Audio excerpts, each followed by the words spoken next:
ជំរាបសួរលោកគ្រូអ្នកគ្រូបាទអញ្ចឹងតាមសំណពររបស់លោកគ្រូអ្នកគ្រូដែលគាត់ចង់បានការដកវិញ្ញាបនបត្រប៉ុន្តែលោកគ្រូអ្នកគ្រូមួយចំនួនធំគឺគាត់អាចដកបានហើយក៏ចែកឲ្យសិស្សដែរប៉ុន្តែនៅសល់លោកគ្រូមួយចំនួនតូចដែលគាត់អត់ទាន់អាចធ្វើបានហើយគាត់ចង់ដកវិញ្ញាបនបត្រជូនសិស្សដែរបាទអញ្ចឹងមើលវីដេអូនេះហើយលោកគ្រូអ្នកគ្រូនឹងអាចដកវិញ្ញាបនបត្រ print យកទៅឲ្យសិស្សបានជាដំបូងលោកគ្រូអ្នកគ្រូចូលនៅក្នុងថ្នាលបឋម PLP ដែលជាគណនីផ្ទាល់ខ្លួនរបស់លោកគ្រូអ្នកគ្រូមកបាទហើយពេលដែលចូលមកដល់កន្លែងហ្នឹងគឺយើងចូលទៅពាក្យតេស្តបាទព្រោះគាត់ប្រឡងនៅក្នុងតេស្តប្រចាំខែបាទអញ្ចឹងពេលមកដល់កន្លែងនេះហើយលោកគ្រូអ្នកគ្រូចុចពាក្យថាប្រវត្តិធ្វើតេស្តបន្តមកទៀតលោកគ្រូអ្នកគ្រូមើលប្រឡោះនេះថាតើចំសិស្សរបស់លោកគ្រូអ្នកគ្រូនៅបាទអញ្ចឹងខ្ញុំដាក់ថាសិស្សថ្នាក់ទី3បាទសិស្សថ្នាក់ទី3បន្តមកទៀត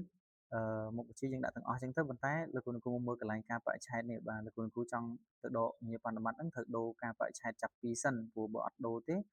វានឹងលោតថ្ងៃដែលលោកគ្រូអ្នកគ្រូកំពុងតែចូលហ្នឹងបាទអញ្ចឹងឧទាហរណ៍ថាសិស្សគាត់ប្រឡងតាំងពីខែមុនបាទអញ្ចឹងបើតាំងពីខែមុនអញ្ចឹងខ្ញុំដាក់ថាខែមិថុនាហ្មងទៅបាទដាក់ថ្ងៃ1មិថុនាព្រោះគាត់ប្រឡងដល់ថ្ងៃ1មកបាទអញ្ចឹងពេលដែលលោកគ្រូអ្នកគ្រូដូរការបរិច្ឆេទទៅដល់មួយខែអញ្ចឹងសិស្សដែលប្រឡងចាប់ពីថ្ងៃទី1រហូតដល់ថ្ងៃដែលយើងកំពុងតែចូលមើលហ្នឹងវានឹងលោតទិន្នន័យមកទាំងអស់នៅក្នុងតារាងដែលកំពុងបង្ហាញហ្នឹងបាទអញ្ចឹងក្នុងការដកវិញ្ញាបនបត្រដែរគឺលោកគ្រូអ្នកគ្រូបានសួរថាតើដកម្ដងទាំងអស់បានអត់ចម្លើយគឺអត់បានទេអញ្ចឹងលោកគ្រូអ្នកគ្រូដែលចង់ដកវិញ្ញាបនបត្រគឺត្រូវដកម្ដងមួ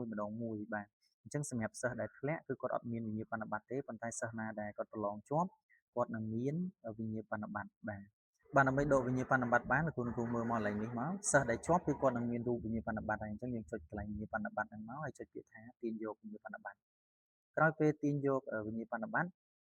គឺគាត់នឹងបាន certificate ឬក៏វិញ្ញាបនបត្រហ្នឹងហើយនេះបាទដោនបានហើយអញ្ចឹងលោកគ្រូអាចចុចនៅលើហ្នឹងទៅដើម្បីមើលឬក៏ print បានអញ្ចឹងដើម្បី print លោកគ្រូអាចចុច control P ឬក៏ចុចពាក្យ print ទៅបាទហើយរើសឈ្មោះម៉ាស៊ីន print ដែលលោកគ្រូត្រូវការ print មកបាទត្រូវការ print មកបន្ទាប់ពីរើសហើយទៀតយើងមើលទំហំបាទគីឡូវាដាច់ចំណិចកណាត់អញ្ចឹងយើងដាក់ក្រាស់រាមរបស់យើងគឺយើងរើសយក A4 បាទយើងរើសយក A4 មកបាទលោកគ្រូពេលដែលយើងរើស A4 ហើយអ្នកឃើញរូបរបស់យើងអត់ដាច់ទេបាទល្មមសមរម្យបន្តមកទៀតគឺលោកគ្រូអាចចុចពាក្យថា print ទៅគឺយើងនឹងទទួលបានវិញ្ញាបនបត្រហើយយើងយកចែកឲ្យសិស្សបានបាទមានប៉ុណ្ណឹងលោកគ្រូ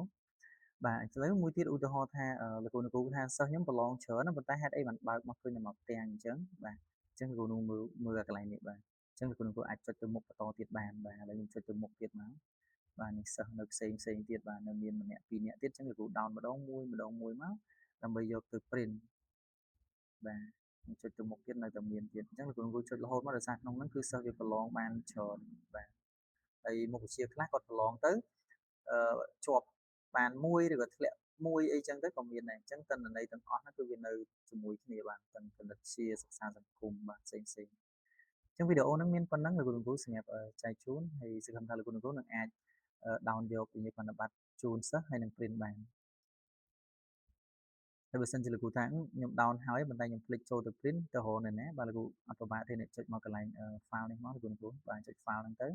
ហើយយើងទៅចុចពាក្យថា download បាទក្រោយពីចុច download ហើយយើងនឹងឃើញវិញ្ញាបនបត្រទាំងអស់ដែលលោកគ្រូបាន down មកហ្នឹងបាទអញ្ចឹងកន្លែងនេះក៏យើងអាចចូលទៅ